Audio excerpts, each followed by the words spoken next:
Brenda Green, and welcome back to Living in the Go. So today I'm talking to you about dieting, and I know that sometimes it's a taboo subject, and I use my own self with it because I went on, I won't even call it a diet, it was a lifestyle change a couple of years ago because I had been holding on to some weight for decades. I couldn't figure out how to lose it. I would go on these fad diets that never worked, and I would gain the weight back. So it was this up and down, up and down, up and down. And I finally figured out a formula for me that worked, and I was able to lose the 30 pounds, and I have kept it off for the last few years. I worked out all the time, as you all see on my videos. I've always been a gym rat. But even with that, because exercise doesn't make you lose weight, it really is about the food. But I stumbled on a strategy, and I wasn't quite sure how it happened, but it worked for me. So let me talk to you a little bit about, I actually found some research in terms of why it did work for me. So if you haven't heard of the mitochondria that's in your cells, and their sole purpose is to help store fat in your body. Back in cave days, you would have a meal and then you might not have another meal for days or even weeks. So your body was adapting and it stored the fat until you were able to get food again to eat. So that's what the mitochondria does. But something triggers it, and that's what I'm going to talk to you about. So when I said fad diets don't work, and a lot of people have done keto, still do keto, because it loses weight so rapidly, what happens is that ketone is created in the liver. And when you're just eating the keto diet, which is no carbs, very little carbs, and a lot of protein, you lose weight pretty quickly. But what happens is that you get crazy with that diet because you get brain fog because you're not eating the carbohydrates, and it's not sustainable. You can't do it for a long period of time. And as a result, when you come off the keto diet, you gain the weight back and more. So it's very frustrating. So that's what's happening with that.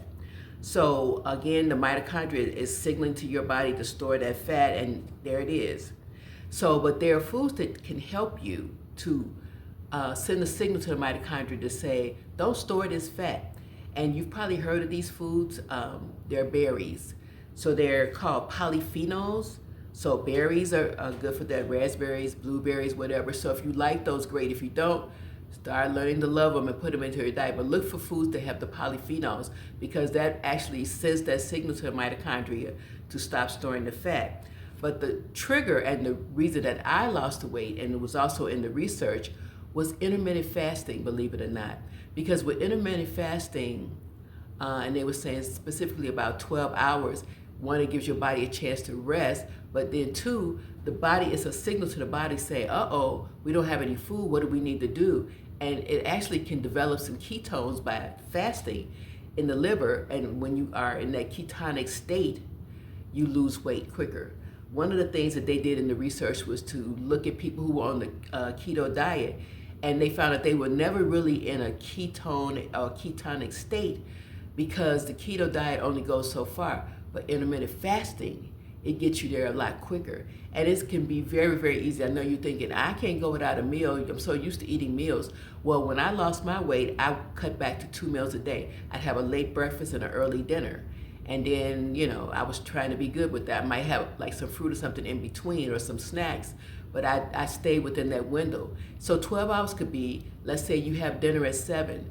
Don't eat any more until the next day after 7 o'clock to start your breakfast.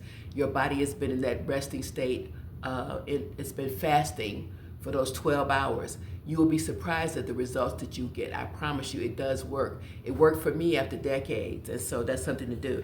Look at the different types of food, though, that are good for you, that can help stimulate and send those signals to the mitochondria in your cells. I didn't know that coconut oil was so good for you.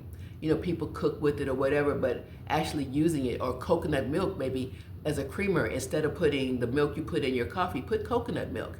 Different kind of little flavor, but those are the kind of foods that actually stimulate and help your body and sends those signals to the mitochondria. So a little bit of information for you. I'm using my own self, but I promise you it did work, and I'm still down to 30 pounds. I haven't gained it back. So see if that'll work for you. So have a great day, and I will talk with you soon.